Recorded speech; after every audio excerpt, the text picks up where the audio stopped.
Welcome back, chess enthusiasts. Today we're going to talk about the Evans Gambit. This is a sideline off of the Guico Piano, which is also known as the Italian game.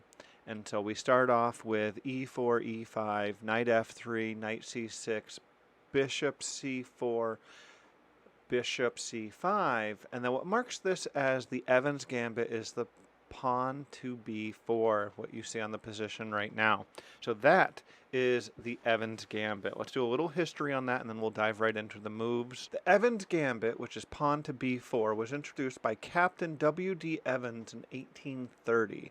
The Gambit produced many exciting games in the 19th century, and it is still a fun game to play today, even if not at the highest levels. To understand why the Evans Gambit is so interesting, let's take a look at the two options that are most commonly played that aren't the Evans Gambit. We have here the Guico Pianissimo, which often will look something like this in the next move or so. The next variation is pawn to d3, which puts us into the canal variation. Both of these are solid openings. However, they do not have the fast attacking feel that the Evans Gambit does. So let's dive a little deeper into the Evans Gambit. As I said, the Evans Gambit starts e4, e5, knight f3, knight c6, bishop c4, bishop c5, and then finally b4, taking us into the Evans Gambit. Now, traditionally, black accepts taking bishop. Bishop takes b4, at which point the main response here from white is to go c3, kicking the bishop, as well as giving some squares to the queen and preparing to support the pawn push in the center. Here black has two main options, either to go bishop a5 or to look at the alternative, bishop e7. Let's first take a look at bishop a5. White has several options in this position.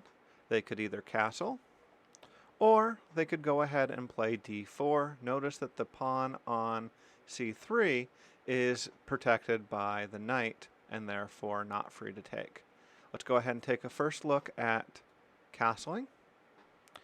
Here, the main idea that black would have is going d6, supporting the center pawn, as white is going to start building that attack very quickly, and black's bishop is not quite in a position to help right now. It also frees up black's bishop, having an ability to get into the game. We then have d4, followed by bishop b6. Here's bishop b6. D takes e, d takes e, queen b3. Now we have both the queen and the bishop both going ahead and eyeing this f7 square. Very clearly a weak square and something to try and take advantage of. Queen f6, guarding the f7 as well as developing the queen. Bishop g5, attacking the queen and developing a piece with a tempo. Queen g6, still guarding the f7 pawn, but not fully retreating the queen. We have bishop to d5, putting pressure on the knight and threatening to destroy black's pawn structure over on the queen side. We go knight to e7. This is the knight that is on g going to e7, supporting the knight on c6, as well as clearing the way so that the black king can get castled. Then we have bishop takes e7 and king takes e7. Now black has lost the right to castle. White has a clear attack square on f7 still, has the knight on b1 still to advance, as well as connecting the rooks. This position is roughly equal, however I think playing it from the white side of the board is a little easier. Back on black's move 5, we had bishop to a5. Now let's take a look if white had played d4 here instead of castling. d4, e takes d, castling now a knight on g to e7. We can now play pawn takes d4, having 2 pawns in the center. Black responds with d5, attacking the pawn and the bishop. E takes d5, attacking the knight. Knight takes d5, protected by the queen. At which point we go bishop to a3, preventing black from being able to castle here. Black goes bishop to e6, again developing a piece, and possibly making way to castle on the queen side. White can now go bishop b5, pinning the knight to the king. Black now plays f6, preventing the knight from coming in and attacking the pinned knight. White now instead plays queen to a4, redoubling the pressure on c6 and discouraging black from castling on either side of the board. Bishop b6, attacking the pawn in the center. In this position, we see white is still to develop the knight on b1.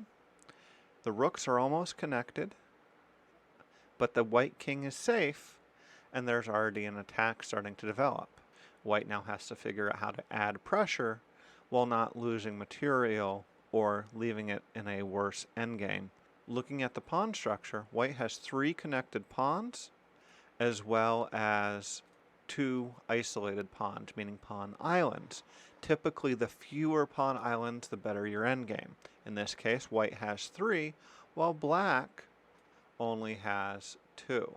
So we can see clearly that white really wants to try and take advantage of that early attack, while black may be content to just defend. Let's go back and look at move 5. White has just played knight to c3, and the bishop we've already looked at going to a5, so let's now look at it as it goes to e7. Here, white attacks the center, trying to open lines and take advantage of the tempos lost by moving the bishop. Black then goes knight to a5, attacking the bishop on c4. White immediately gains back the material it invested.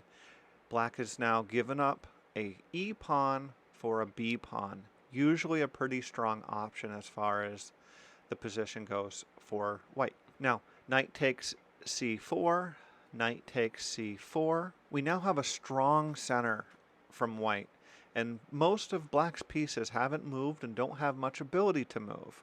So it's very important that black straight back and gain some space in the center.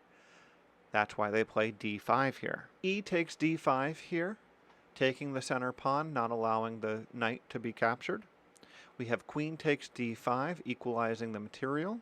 Then we go knight e3, again attacking the queen, gaining that tempo back after we've moved the knight a couple of times. Queen goes to a5. This is pinning the pawn on c3 to the king. We can't have that, can we? So we go ahead and castle, removing that pin. From here we have knight f6. Black is trying to catch up on development and prepare to castle. Here we go c4, taking away a square from the knight, giving more options for our bishop and our knight to move to. Here black castles, and we have even material. White has 2 knights, black has the bishop pair. There are 3 pawn islands for white, and again there are only 2 pawn islands for black. So again, if this game makes it all the way to an endgame, black might have the advantage because of the pawn structure. So it's really important that if you're playing white and playing the Evans Gambit, that you're really aggressive and taking the fight to black, making them defend. You have to make them make concessions. Now let's take a look at one last line. Let's go back to the start of the Evans Gambit. White has just played pawn to b4. What happens if black doesn't accept? They can play bishop to b6, keeping pressure on the f2 pawn.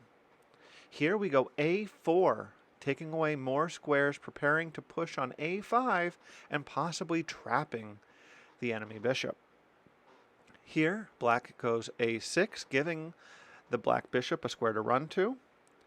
Bishop to b2, now attacking the e5 pawn, looking to gain material. Here we go d6 from black, supporting the center, releasing the white bishop. Now we go ahead and play b5. We are attacking the knight and the pawn. A takes b is followed by a takes b. The knight is now attacked, and the rooks are now facing each other. Black's rook is undefended, while white's is, so it's important that black take right now. Bishop takes rook, and then knight goes to d4. Knight takes knight, e takes d, so pawn takes the knight, and then we have c3, trying to undermine one of these now doubled pawns. Knight f6, letting the pawn go, attacking a separate one, and developing a piece. Here we go castles, and black go ahead and castles. Now let's take a look at the position. Looking at pawn structure, white has managed to keep all of his pawns together, only releasing the a4 pawn for the a7 pawn, but has managed